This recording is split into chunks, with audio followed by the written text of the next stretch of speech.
हरे कृष्णा। सभी वैष्णव भक्तों के चरणों में दंडवत प्रणाम। कैसे हैं आप सभी लोग?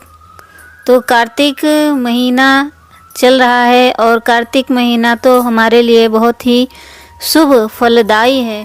इसमें हम जो भी करेंगे, जो भी भक्ति करेंगे, उसका कई गुना हमें मिलने वाला है, क्योंकि कार्तिक माह में भक्ति की बम्पर सेल लगी हुई है। कार्तिक महीने में तो विशेषता है ही। कार्तिक महीने को ऊर्जा व्रत भी कहा जाता है। ऊर्जा किसका नाम है? श्रीमती राधा रानी का। तो ये महीना किसका है? श्रीमती राधा रानी का। तो कार्तिक महीने से जुड़ी हुई व्रत कथाएं और क्या क्या त्यौहार हैं, उनके बारे में हम बात करते हैं। तो सबसे पहले हम बात करेंगे कार्तिक महीने के कृष्ण पक्ष की रमा एकादशी के बारे में, जो दीपावली से ठीक पहले आती है। इस दिन भगवान विष्णु और माता लक्ष्मी की पूजा का विशेष महत्व है। तो हम जानेंगे कि रमा एकादशी के दिन हमें क्या खाना चाहिए और क्या नहीं खाना चाहिए। आइए जानते हैं।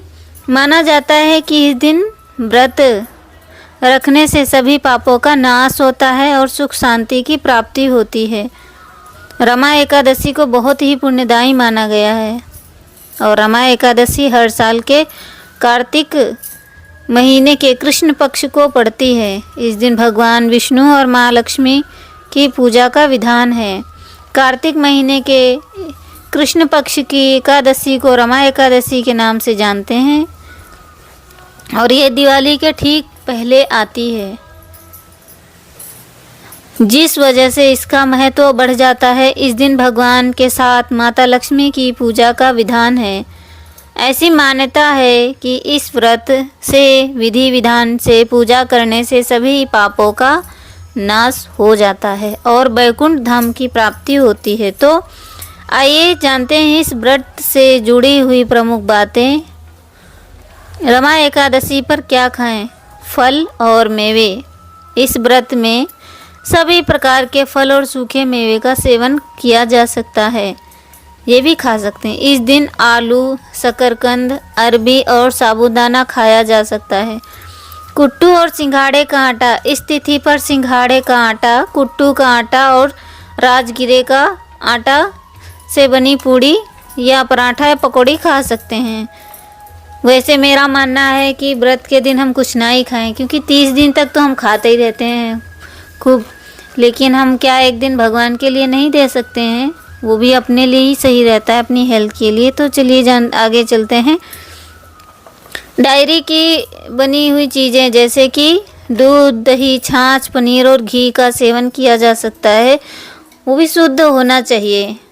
नमक और मसाले। तो नमक और मसाले में क्या खाना चाहिए? इस दिन केवल सेंधा नमक और काली मिर्च, हरी मिर्च, अदरक, जीरा पाउडर और सात्विक मसाले का प्रयोग कर सकते हैं। रमा एकादशी पर क्या नहीं खाएं? तो हम जानेंगे कि रमा एकादशी पर क्या नहीं खाना चाहिए और किस चीज़ का पालन करना चाहिए। रमा एकादशी पर अनाज जैसे कि इस दिन चावल, गेहूँ, जौ, बाजरा, मक्का और सभी प्रकार की दालों का सेवन वर्जित है। तामसिक भोजन। इस दिन लहसुन, प्याज, मांस, मछली और मदिरा का सेवन नहीं करना चाहिए। साधारण नमक। व्रत के सामान्य नमक का प्रयोग नहीं करना चाहिए। जो जैसे घर में हम डेली रूटीन में नमक यूज करते हैं वो नहीं खाना चाहिए व्रत वाले दिन। कुछ लोग होते हैं कहेंगे खा लेते हैं, तो नहीं खाना चाहिए। कुछ सब्जियां, कुछ मान्यताओं के अनुसार एकादशी के दिन जैसे क्या नहीं खाना चाहिए? गोभी, गाजर, पालक, बैंगन और सलगम जैसी सब्जियां भी नहीं खानी चाहिए। तो एकादशी के दिन जैसे कि हम गोभी नहीं खानी चाहिए, गाजर नहीं खानी चाहिए, पालक, बैंगन और सलगम की सब्जियां नहीं खानी चाहिए। रमा एकादशी के नियम। व्रत के दौरान ब्रह्मचर्य का पालन करें और मन व कर्म से सात्विक रहें। मन में किसी के प्रति बुरा विचार न लाएं। एकादशी के दिन तुलसी पत्ते नहीं तोड़ने चाहिए, क्योंकि इस दिन तुलसी भी उपवास करती हैं।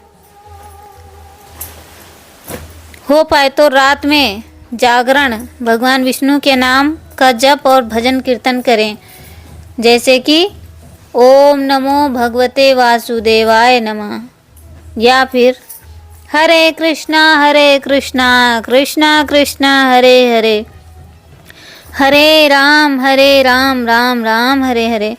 तो इस महामंत्र का जाप करें, क्योंकि भगवान कलयुग में नाम के रूप में अवतरित हुए हैं। कलयुग में एक नाम आधार सुमिर सुमिर उतना ही पारा। तो कलयुग में हम और अगर पूजा पाठ नहीं कर सकते तो सिर्फ भगवान के नाम का जप करना चाहिए, क्योंकि उसी में शुद्धता है, और चीज़ों में तो शुद्धता है नहीं। इसलिए अगर आप 2 माला करते हैं तो 4 करें, 4 करते हैं तो 6 करें, 6 करते हैं तो फिर 16 करें, 16 करते हैं तो 32, और जो 32 करते हैं वो प्रयास करें कि 64 कर लें।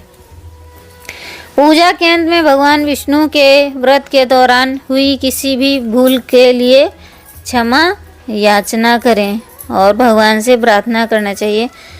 एकादशी के दिन गीता भागवत का पाठ करना चाहिए, अधिक से अधिक भगवान के नाम का जप करना चाहिए, श्रवण करना चाहिए, प्रजल्पा नहीं करना चाहिए, किसी की निंदा स्तुति नहीं करनी चाहिए। भगवान के नाम का श्रवण करें, भगवान की कथाओं का श्रवण करें, भगवान के कीर्तन सुने और भगवान के विषय में पढ़ें। हरे कृष्णा।